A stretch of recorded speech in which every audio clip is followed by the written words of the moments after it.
দুই ভাই পুনরায় যখন রণস্থলে এসে উপস্থিত হয়েছে, প্রভু রামচন্দ্রের মধ্য গুহকের সৈন্যগণ ওই ছোট্ট ছোট্ট দুটি বালককে দেখে একজন আরেকজনকে গিয়ে বলেছে, ভাই আমরা কোথায় আইছি? যুদ্ধ করছি। তুই কার সাথে যুদ্ধ করছিস? ওই সাইড যাই, ওই সাইড এইটুকু দুটি আমরা এইটুক দুটি বালক, তার তো অবশ্যই না বালক, তাই না? যুদ্ধ কার সঙ্গে করা যায়? যদি সে সর্বপক্ষ হয়, আপনি আমি নয় মারামারি করতে হবে, এই বাচ্চাটার সঙ্গে করা যায়? অতীব নাবালক, ওদের সঙ্গে যুদ্ধ করে লাভ নেই। একটা কাজ করো ভাই, চল আমরা অস্ত্র নিয়ে অযোধ্যায় চলব। সমস্ত সৈন্যবৃন্দ যখন অশ্ববিমুখ আমি উদ্যত হয়েছি, পশ্চাৎ থেকে কুশি বজ্রকণ্ঠে ডেকে বলেছে, সৈন্যগণ অপেক্ষা করো, আগে যুদ্ধ পরে অশ্ব।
সমস্ত সৈন্য যখন ধরাশায়ী হয়ে পড়েছে, এমনকি লক্ষণও ধরাশায়ী হয়ে পড়েছে, একটা কথায় বলে না, ভাই বলো বন্ধু ভালো হবে, কেউ তো কাহারও নয়, দুদেরই দেখাশোনা মনবে, এ শুধু মায়া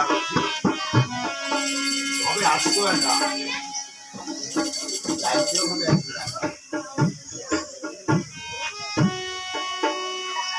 এক মহাজন গানের ভাষায় লিখেছিলেন, আমার আমার বলে বলিও না আর দেখো সকল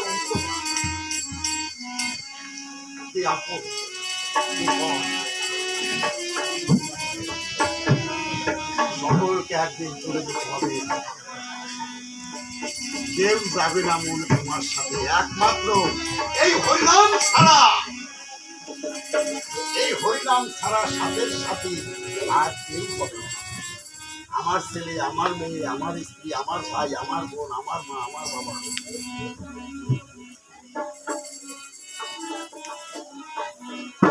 কেউ তো কারণ এই কথাটি সত্য। বুঝিয়া কেন বুঝো না মন, তুমি যে অনিত্য, আমাদের এই অনিত্য মন বসে প্রভু রামচন্দ্র চতুর্দিকে তাকিয়ে দেখে, তার জন্য কেউ অপেক্ষা করে, সব ধরাশায়ী করতে থাকে।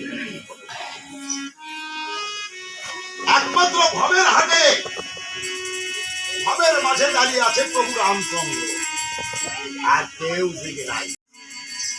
দুটি বালককে ডেকে বলেছে, বালক ভাই এখনো বলছি আমাদের যজ্ঞের অস্ত্র ছেড়ে দে, তোরা আমার বীরত্বের কথা জানিস না।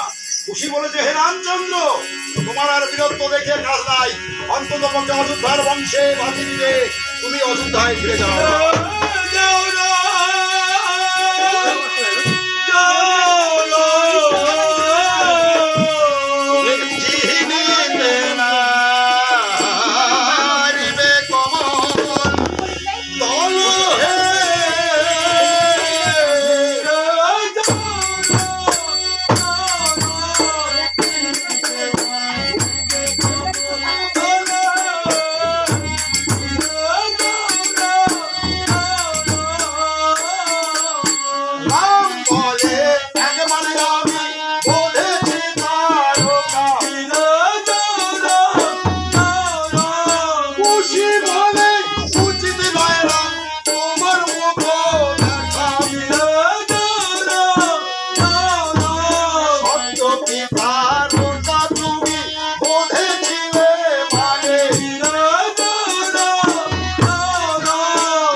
আমার গুণ আছে, খুশি অবাক দৃষ্টিতে তাকে বলেছে, কত হাত লম্বা।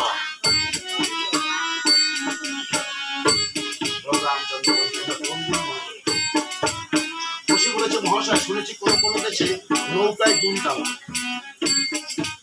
নৌকার মাথায় বসে ফেললে তারপর দিয়ে হাত টেনে নিয়ে যেতে বলে গুণ টানা। বড় নৌকায় লম্বা গুণ, ছোট নৌকায় খাটো গুণ, তোমার গুণটা কত লম্বা? প্রভু রামচন্দ্র বলেছে, বালকদায় নৌকার গুণ সীমিত থাকে, মাপা যায় কেমন, কিন্তু কারো দেহের গুণ কি মাপা যায়? কারো দেহে যদি গুণ থাকে সেই গুণটা কি মাপা যায়? খুশি বলেছে, ও তাহলে তোমার দেহেও গুণ আছে। আচ্ছা বলো তো রামচন্দ্র, তোমার দেহে কোন গুণ আছে? তাই রাম বলে, বদল বসে কাশি করি সোনা, খুশি বলে একখানা সারা আত্ম পারিলে না, সোনার ভক্ত পাদক কাটি তারে করি হলো সোনা, ভক্তি গুণে সোনার তোমার পদ গুণে না। রামচন্দ্র খুব বাহাদুর দেখাচ্ছে, তোমার পদক কষ্টে কাজকে তৈরি খেলা শোনা হয়েছে, শাস্ত্রের প্রমাণ আছে, শাস্ত্রে কি প্রমাণ আছে? তুমি যখন মিতেরার পারঘাটাতে এসেছিলে, মিতেরার পারঘাটায় এসে যখন মাধব পাট্টের তরিখানায় চড়েছিলে, পদস্পর্শ করেছিলে, তরিখানা স্বর্ণময় হয়েছিল, তাই তো? শাস্ত্রের প্রমাণ আছে। একই প্রমাণ আছে, তুমি মিথিলার জঙ্গল দিয়ে এসেছিলে মশাই, জঙ্গল দিয়ে যখন এসেছো তোমার পায়ে কি গাছের শিকড় বাকড় বা শুকনো ডালপালা পড়ে থাকে, ওইগুলো লাগেনি? স্বর্ণময় হয়েছিল, কাতার ভক্তির গুণে হয়েছিল। রামচন্দ্র তোমার পদ গুণে না। প্রভু রামচন্দ্র আর কোনো উত্তর দিতে না পেরে নত জানু হয়ে বলেছে, ভারতদায় বলতো তোদের পিতার কি নাম? খুশি বলেছে, আমাদের পিতার নাম শুনতে হলে তোমাকে স্নান করে আসতে হবে। কারণ এই হরিনাম, রাম নাম, কৃষ্ণ নাম শুনতে হলে আপনারা সকলে স্নানাদি করে আসবেন না। রামচন্দ্র বলছে স্বীকার করছি আমি শুদ্ধ মনে শুদ্ধ চিত্তে তোমাদের পিতার নাম শ্রবণ করবো। খুশি বলেছে আমি একাডেমিতে বলবো, যদি তোমার ক্ষমতা থাকে তুমি বুঝে। তাই খুশি বলেছে ওদের পিতার নাম আছে সেই পুরাণ সত্য শুনলে, ওদের পিতার নাম শুনিলে কতই পাপ করলে, ওদের পিতার নামটি নিল হনই আমার বলি, ওদের পিতার নামটি নিয়ে কর্তব্যে বলি। আর বলতে পারবো না, হাতে সময় নাই, সবার সঙ্গেই পারতেছি না, আর বলতে পারবো না। বলো তো রামচন্দ্র তোমার পিতার নাম কি? রামচন্দ্র উচ্চ শিরে বলে উঠেছে আমার পিতার নাম রাজা দশরথ। খুশি খুশি বলেছে কোন দশরথ? প্রভু রামচন্দ্র বলছে তোমরা কি আরো কোন দশরথকে চেনো নাকি? খুশি বলেছে একজন আর দুজন না, আমি তো একজন দশরথ।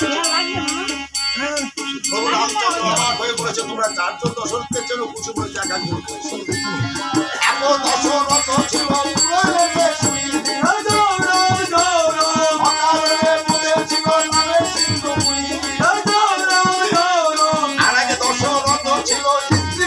শুনি, রামচন্দ্রকে দিয়েছিল মনে, আর আগে দশরথ ছিল কি আর বলবো মোরা, তারই পুত্র থাকতে দাদা হবে না বাসি মোরা, আর আগে দশরথ ছিল কি আর বলবো থাক, পরশুরামের ধর্ম বলে মাথায় বলল। বলরামচন্দ্র এই যে চারজন দশরথ, কেমন এই চারজন দশরথের ভিতরে কোন দশরথ তোমার পিতা? প্রভু রামচন্দ্র লজ্জিত হয়ে মাথা নত করে বলেছে ভালো ভাই পিতা আমার একজন, তবে তিনি চারটি কর্ম করেছিলেন কিনা তাই সে চার নামটা করেছিল। খুশি ব্যঙ্গ করে বলেছে না না, আমার মনে হয় তুমি এই চার পিতার এক ছেলে। এই কথা বলে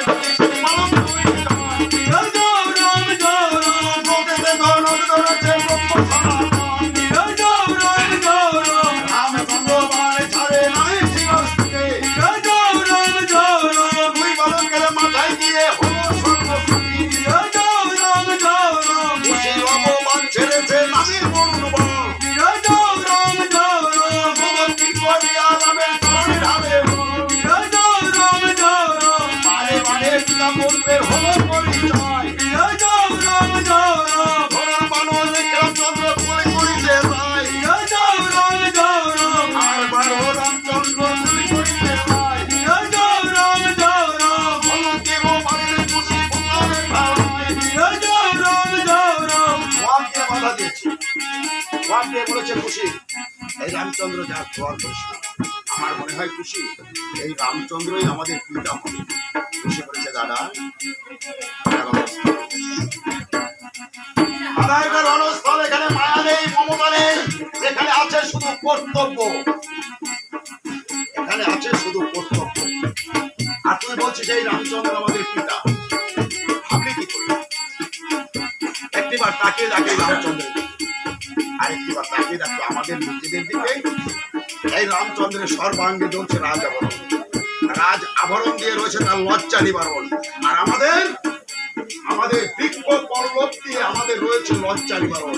এই দাদা এই রামচন্দ্রের যখন ক্ষুধা পায় রাজভোগ খেয়ে ক্ষুধা নিবৃত্তি করে, আর আমাদের যখন ক্ষুধা পায় সেই জনম দুঃখিনী মা চোখের জলে ভাসতে ভাসতে বন জঙ্গল দিয়ে বড় ফল কুড়িয়ে এনে আমাদের দুটি ভাইয়ের মুখে তুলে দেয়।